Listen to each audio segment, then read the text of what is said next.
Hi friends, ഇന്ന് നമ്മൾ സദ്യയുടെ രണ്ടാമത്തെ വിഭവമായിട്ടാണ് വന്നിട്ടുള്ളത്. 2 തരം പുളിയിഞ്ചിയാണ് നമ്മൾ ഉണ്ടാക്കാൻ പോകുന്നത്. ആദ്യം നമ്മൾ കയ്പ കൊണ്ടുള്ളൊരു പുളിയിഞ്ചിയാണ് ഉണ്ടാക്കുന്നത്. അപ്പോൾ അതിന് വേണ്ട ഇൻഗ്രീഡിയൻസ് എന്തൊക്കെയാണെന്ന് നോക്കാം.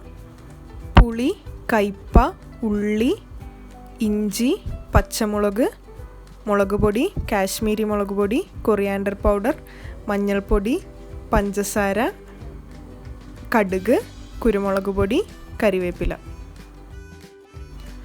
ആദ്യം നമുക്കൊരു പാൻ എടുക്കാം. അതിലേക്ക് ആവശ്യത്തിനുള്ള എണ്ണ ഒഴിച്ചു കൊടുക്കാം. എണ്ണ ചൂടായതിനു ശേഷം നമുക്ക് കടുക് പൊട്ടിക്കാം. കടുക് മൊത്തം പൊട്ടിയതിന് ശേഷം നമ്മൾ മുറിച്ച് വെച്ച കയ്പ ഇതിലേക്ക് ചേർത്ത് കൊടുക്കാം. അതിനുശേഷം ഉള്ളിയും പച്ചമുളകും ഇഞ്ചിയും ചേർത്ത് കൊടുക്കാം.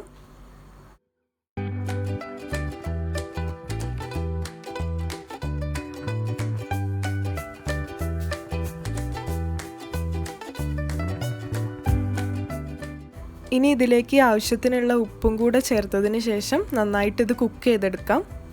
കുക്കായതിന് ശേഷം നമുക്ക് ഇതിൽ മുളക് പൊടിയും മഞ്ഞൾപ്പൊടിയും മല്ലിപ്പൊടിയും കാശ്മീരി മുളക് പൊടിയും കുരുമുളക് പൊടിയും ചേർത്ത് കൊടുക്കാം.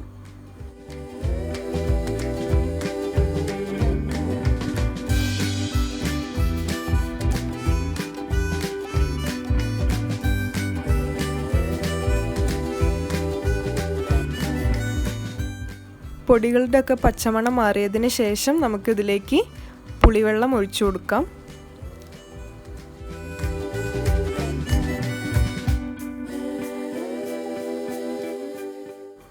ഒരു കപ്പ് വെള്ളം നമ്മൾ ഇതിലേക്ക് ചേർത്ത് കൊടുക്കുന്നുണ്ട്.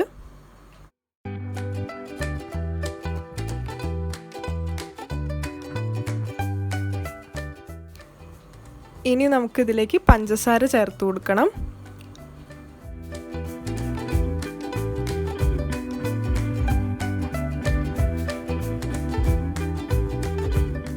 അവസാനമായിട്ട് കറിവേപ്പില കൂടെ ചേർത്ത് കൊടുക്കാം. എന്നിട്ട് ഇത് നന്നായിട്ട് തിളപ്പിച്ചെടുക്കുക.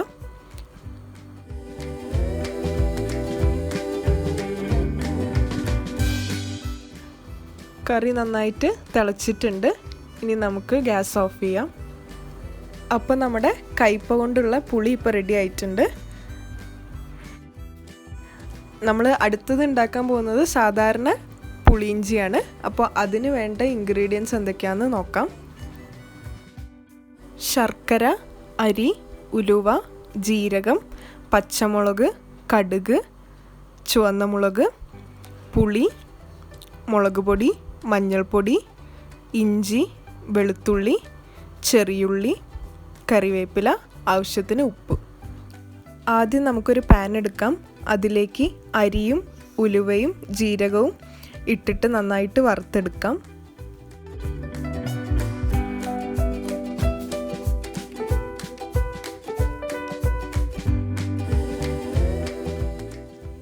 അരിയെല്ലാം വറുത്ത് കഴിഞ്ഞാൽ നമുക്ക് ഗ്യാസ് ഓഫ് ചെയ്യാം. അത് ചൂട് തണഞ്ഞതിന് ശേഷം നമുക്ക് മിക്സിയിൽ പൊടിച്ചെടുക്കാം. ഇനി നമുക്കൊരു പാൻ എടുക്കാം. അതിലേക്ക് ആവശ്യത്തിനുള്ള എണ്ണ ഒഴിച്ചു കൊടുക്കാം. എണ്ണയിലേക്ക് ചെറിയുള്ളിയും വെളുത്തുള്ളിയും ഇഞ്ചിയും മുളകും ചെറിയ കഷ്ണങ്ങളായി മുറിച്ചത് ചേർത്ത് കൊടുക്കാം.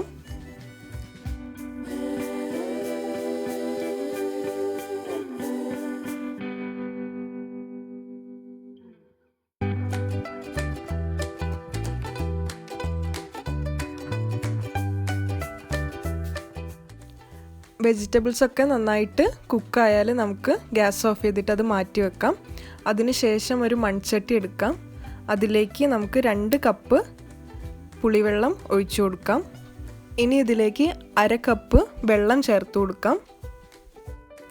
പുളി നന്നായിട്ട് തിളയ്ക്കുന്നത് വരെ വെയിറ്റ് ചെയ്യാം. അത് തിളച്ച് കഴിഞ്ഞാൽ നമുക്കതിലേക്ക് മുളക് പൊടിയും മഞ്ഞൾപ്പൊടിയും ആവശ്യത്തിനുള്ള ഉപ്പും ചേർത്ത് കൊടുക്കാം.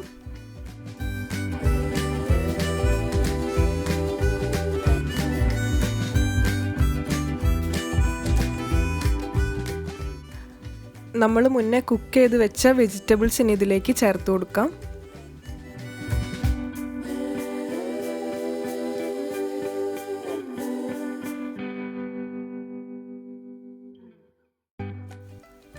ഇനി ശർക്കര ചേർത്ത് കൊടുക്കാം.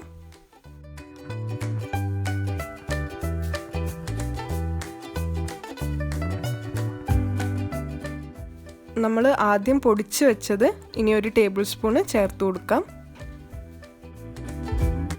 ശർക്കരയൊക്കെ നന്നായി അലിഞ്ഞ് കറിയൊന്ന് കുറുകി വരുന്നത് വരെ കുക്ക് ചെയ്തുകൊണ്ടിരിക്കുക. അതിനുശേഷം കരിവേപ്പില ചേർത്ത് കൊടുക്കാം.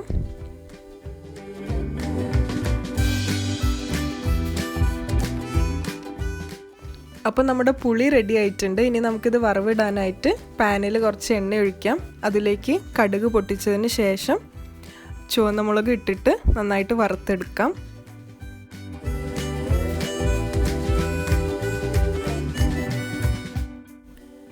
ഇതിനി നമുക്ക് പുളിയുടെ മുകളിൽ ഒഴിച്ചു കൊടുക്കാം. അപ്പോൾ നമ്മുടെ പുളിയിഞ്ചി ഇപ്പോൾ റെഡി ആയിട്ടുണ്ട്. എല്ലാവരും ഈ 2 ഡിഷും ഈ പ്രാവശ്യം സദ്യ ഉണ്ടാക്കുമ്പോൾ ഉണ്ടാക്കി നോക്കുക. അപ്പോൾ അടുത്ത സദ്യയുടെ വിഭവമായിട്ട് ഞങ്ങൾ നാളെ വരുന്നതായിരിക്കും. എല്ലാവരും കാണുക, സപ്പോർട്ട് ചെയ്യുക. ഈ വീഡിയോ ഇഷ്ടപ്പെട്ടാൽ ലൈക്ക് ചെയ്യുക, കമൻറ്റ് ചെയ്യുക. ചാനൽ ആദ്യമായിട്ട് കാണുന്നവരാണെങ്കിൽ സബ്സ്ക്രൈബും ചെയ്യുക, ബെൽ ബട്ടണും പ്രസ് ചെയ്യുക. അപ്പോൾ അടുത്ത വീഡിയോ ആയിട്ട് കാണുന്നത് വരെ ബൈ.